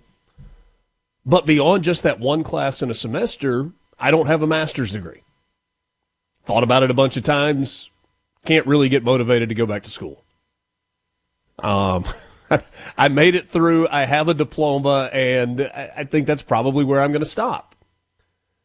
But whether it's me or somebody like me or somebody in a different field that's comparable, that's got 20 or 25 years of life and work experience, and your accreditation model doesn't specifically support taking an instructor or a professor based on that, that doesn't make a lot of sense to me. And so that's just at the university level. And that's why I said it's kind of personal. But even at the high school or the middle school or the elementary school level, what if you've got an accountant that wants to teach a math class or is willing to teach a math class, but they don't have a teaching certificate, so therefore they are not qualified to teach? That just doesn't make any sense. I realize that's off in the weeds just a little bit. Like, I understand that. But at the same time, it's one of those things like where people seem to vilify the idea of, well, if the teacher isn't certified, you can't have them teaching. Like, that's a gotcha moment. I just don't think that's a universal truth. I just don't. Somebody says expert citizen license is available. There are ways to become a teacher without. Yeah, I understand all that.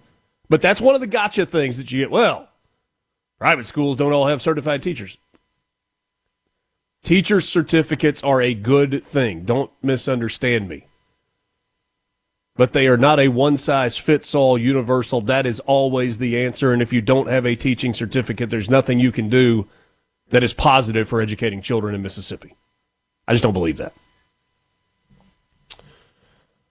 Who is on the hook for transportation in school choice? Hutch asks that question. Well, as the conversation has gone right now, it's the parent that is responsible. That's one of the things that people have been like, well, are you going to start busing to neighboring counties or 50 miles outside the district lines?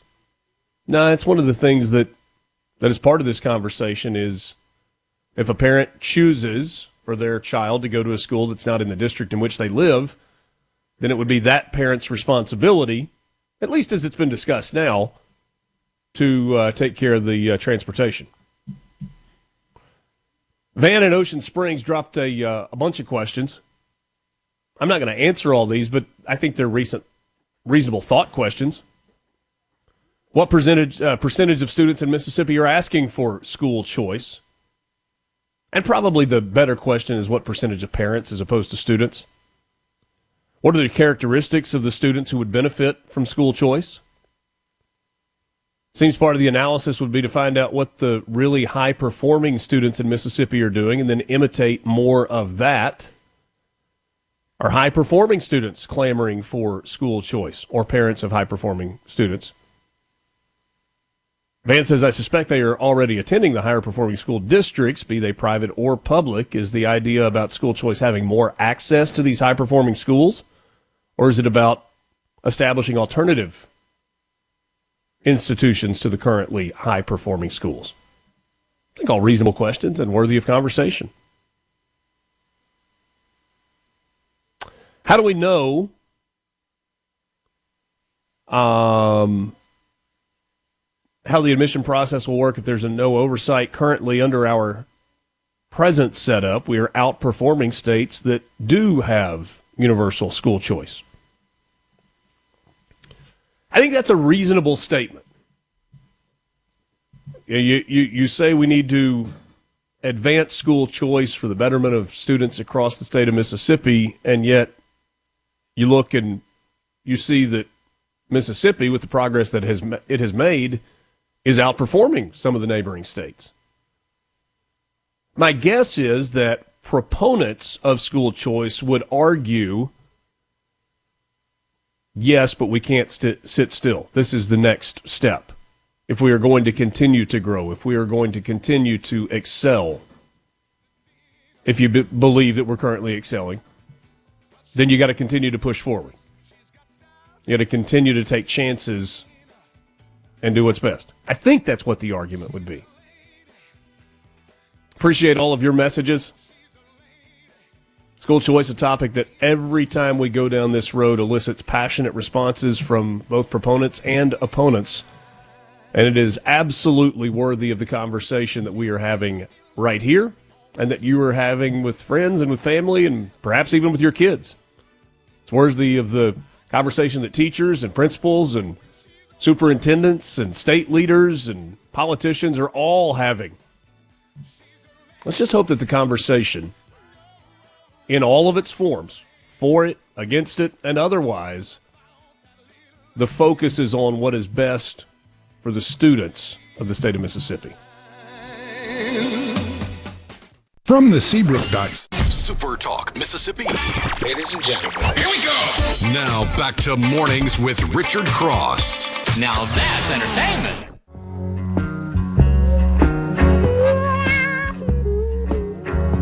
Great mama, where you been so long?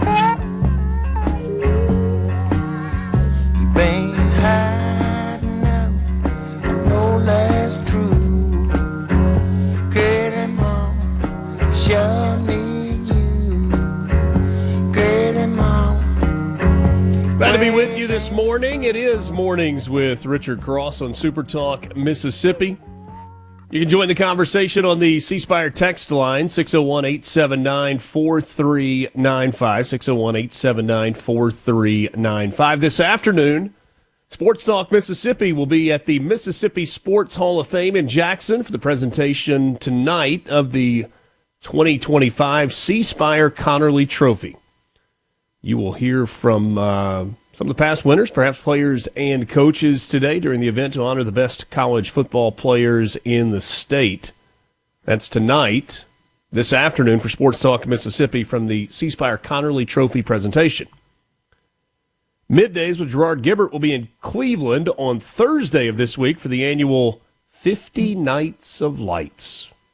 Really cool display that is there in downtown Cleveland. Great stuff there. Alongside Lance Tolbert, I'm Richard Cross. We are glad to be with you.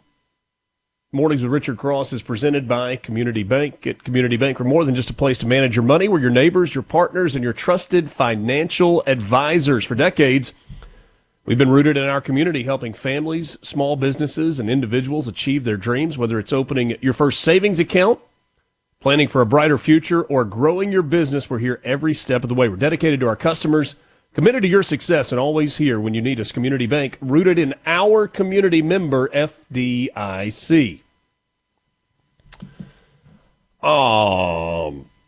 This is one of those stories where Lance is going to be like, yeah, this is a bad idea. Throwing your money at something, I'm not going to speak for you, Lance. I'm not going to do it. I started to, but I'm not going to. Bitcoin has dropped pretty significantly. Tumbled more than 6% on Monday. It's down more than 30% from its peak in October. Bitcoin is currently at about $85,000 per coin. It was up over $125,000. You want to talk about a wild ride? If you invest in cryptocurrency, you better make sure you got a seatbelt to go with it. Is that the best way to describe it, Lance? I would probably agree with that, yeah. Yeah, definitely. I mean, it like anything, it's new, and there's a lot of competition, and there's always going to be a few winners, and there are going to be a lot of losers. And Bitcoin's been around. I mean, it was developed years ago. Yeah. It's done a great job, held on. It's going to always have ups and downs. Fundamentals are hard to follow with it, though. That's one of the hard things about crypto is the fundamental side, where you're looking at, basic, accounting principles and things of that nature. So, yeah, you're looking at more technicals and, where the price is going, where it's been, moving averages and all of those things. So, yeah, it to me, crypto's a really interesting sector. It's just hard to look at the fundamentals of crypto and go, okay, yeah, I see where they're making money. It's just a different world. So you got to be careful, right? Yeah. I've wondered this before. And you wouldn't want to do this with your entire savings. But in terms of if you have some money that you're willing to ride the roller coaster on, and you think Bitcoin has an upside, if you could say, all right, I'm going to set a baseline. And if Bitcoin drops to this number, let's say it's 90,000. If Bitcoin drops to 90,000, I'm going to buy. You want options then, yeah. And then if Bitcoin rises to 120,000, I'm going to sell. Mm-hmm. And that's just going to be my window. Got a collar. And anything that happens within that window, I'm okay with it. I'm not going to sweat it. I'm not going to worry about it. But then when it gets to 120,000 and sell, I'm not buying it until it drops below that 90,000 mark again. Mm-hmm. Well, is that a terrible strategy? No. Well, I mean, I think somebody that worked with futures and options, you have an opportunity to use those. They're time-sensitive instruments, so you're not buying stock. You're buying the right to own something. So in the case that you're describing, you have a floor and a ceiling, and anything that kind of happens in between that, you're good. So if you actually owned the stock, you could protect it in certain ways to execute those strategies using a collar or a spread in the form of options. There are tons of different ones you can use. Or if you don't want to really own the shares outright, you just want the right to own them in case certain conditions prevail, you can use an option as a holding, not as a hedge. So, there's many ways to do it. It's just really your time horizon, because options expire, right? The time value of money, all this stuff, they'll start losing value over time. So, it's really important to have a defined strategy, I think, what you really want to accomplish. Well, and I guess what I was thinking was from the standpoint of it's easier to buy and sell stocks individually than it has ever been. Whether you're using, Robinhood or one of the other app-based, and I'm not recommending that. I'm not giving any financial advice. But there are ways that you could go in and you can kind of plug in your parameters for when you buy and when you sell. Sure, yeah. And use the CME. You can do that on your phone. Yeah, you can go out to CME, the CME group, and it'll quote all your options for you. It'll give you a lot of different strategies you can look into, straddles and those things. And so, you can do a lot of homework and research to kind of learn where your risk is and try to limit that as much as possible. Because you never know with these things. It could, some of these things could go to the moon, and you want to, you'd love to be a part of that. We used to have a little concept back in the day when we would be playing around with junk bonds or penny stocks. You'd take $1,000 and you'd buy 10 different penny stocks and put $100 each, and maybe one out of the 10 would hit. And that may be That's how very the Wolf of Wall Street made a bunch of money selling those penny stocks. So you can. And that's the thing. If you set aside a certain amount to gamble with and stay within that, and that's something you're willing to lose for the sake of potentially high gains, I think that's always something that just learning people and listening to them and their risk tolerance and the time horizon, the need for that potential money, then you don't want to do anything very risky with it. But, definitely play with things that you have like $1,000 you want to gamble with. You can go to the casino and do that. You can do that in many places. But, sure. Yeah, but you can really hit it big on certain things, and you can get crushed. That's the reality. That's why you got to have some discipline if you're doing that. I've been kneecapped before. I know how it feels to think something's going one way, and it absolutely, it gets close to your goal, and you go, I'm going to stick to my plan, and then it drops. To your point, that's gambling as opposed to investing. Sure. When we talk about investing, we're talking about the long-term play where you are saving for retirement, your nest egg, you're just going to, there's a steady contribution. What we're talking about is gambling. Two sides. You got a little bit of play money. Whether you are using that play money to bet on college football games or bet on election outcomes, or bet on what Bitcoin is going to do one way or the other. That's what we're talking about here. We're talking about fun money. And two, it's hard to look at coin and, like I said, with a fundamental mindset. Like if you're used to balancing the books and you're used to looking at profit margins, you're looking at debt to equity ratios and all of those things. It's hard to do that. So it is much more of a risk, but things like Bitcoin have proven over time that they're much more stable than the lot, so to speak. Yeah. So, you do your homework and just put it, if you want to gamble, you can gamble. If you want to invest, you can invest. So Bitcoin dropped more than 6% yesterday, its biggest one-day drop since March. The world's largest digital currency traded about $85,500 as of the close of the stock exchange yesterday, down more than 30% from its peak of $126,000 set in early October. Bitcoin and other digital tokens have been caught up in broader decline, afflicting riskier trades across all markets. One analyst with BNB Plus, a crypto treasury, said, I think we could see Bitcoin get all the way back down to $60,000. We don't think the pain is over. Man, that's a long ways to go. When you look at the rises and falls of Bitcoin, take you back to March of 2021 at a little over 61,000. And then in July of 2021, it was down to 31,000. November of 2021, back up to 64,000. You get into 2023, December of 2023, Bitcoin was down below 17,000. And then it started this steady rise. March of 24, back up to 64,000. November of 24, 96,000. But then it was followed by a drop in March of 25, down at 84,000. And then what we were talking about just a moment ago, October of this year, Bitcoin up to 126,000 at its all-time peak. Risk tolerance got to be pretty high. Well, 78,385 looks to be your first floor or support level. So, if it crashes through that, I would definitely start worrying about it going further. Yeah. Yeah. But if you buy it at 88,000 and it goes to 60,000, that doesn't mean unload it. That means sit tight. I'm probably going to wait for a while and see what happens. Interesting stuff. Interesting stuff. You want to be part of the conversation, you can join us. C-Spire text line, 601-879-4395. We're going to wrap up the Tuesday morning, December 2nd edition of the show right after this with you.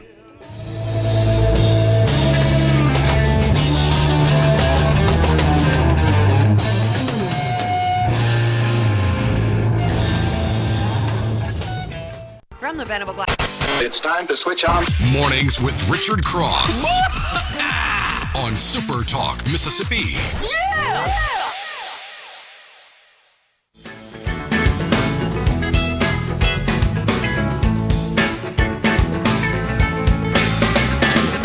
I don't know if you've noticed this or not, but if Donald Trump has a sniffle, like if he blows his nose, then it becomes abundantly clear to some that clearly he has lung cancer. If he's got a stiff back, it's because, he's got a broken C6 and he's not fit for office. Most recently, it's been the case of the mysterious MRI for Donald Trump. Democrats found out that the president in October underwent an MRI, an advanced imaging scan, and they said it's clear that he's not well. That's what Tim Walz said, of all people. Of all people, it was Tim Walz. Mr. Spirit Fingers, Governor Spirit Fingers himself.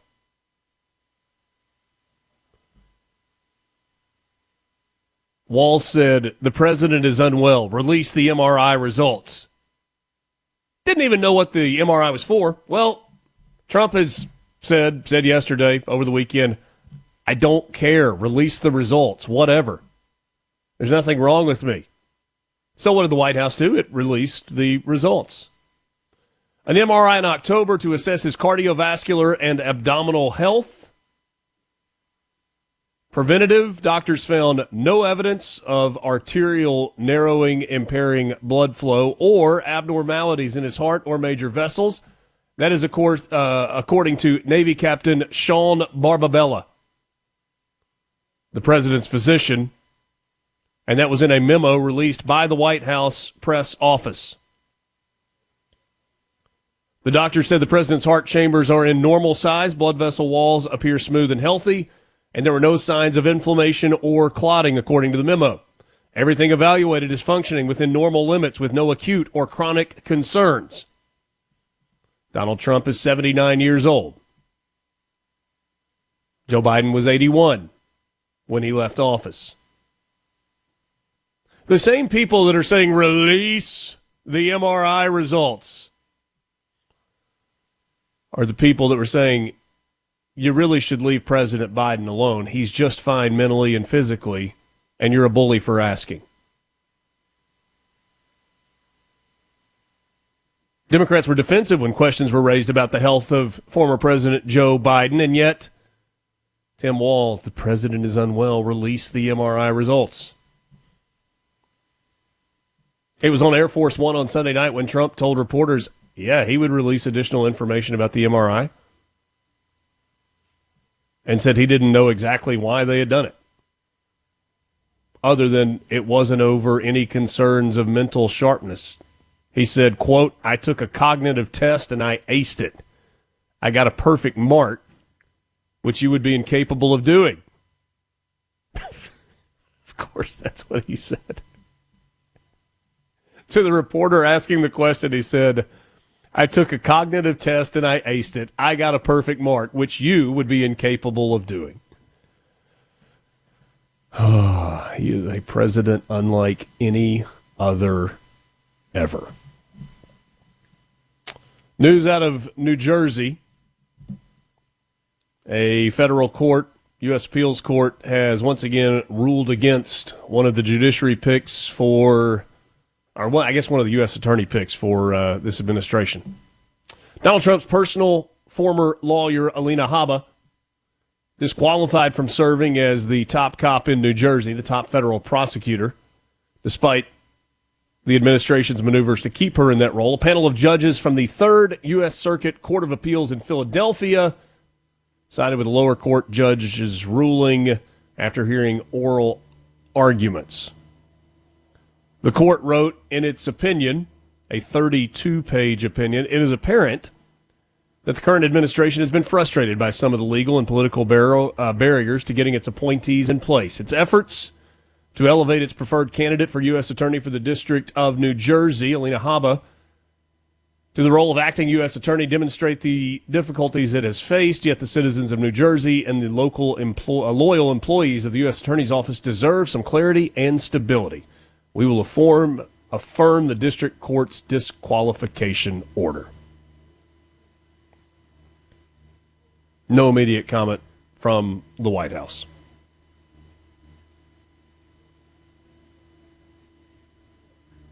The appointment process.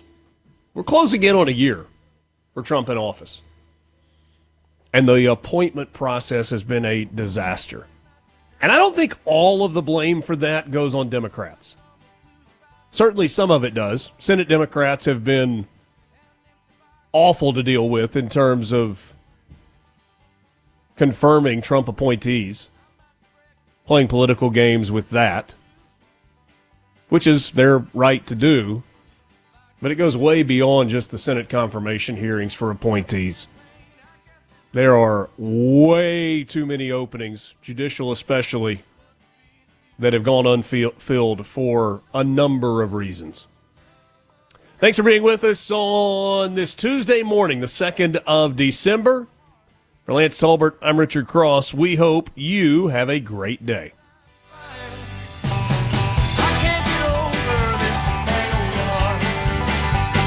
Just can't seem to shake this hangover heart. A SuperTalk Mississippi media production.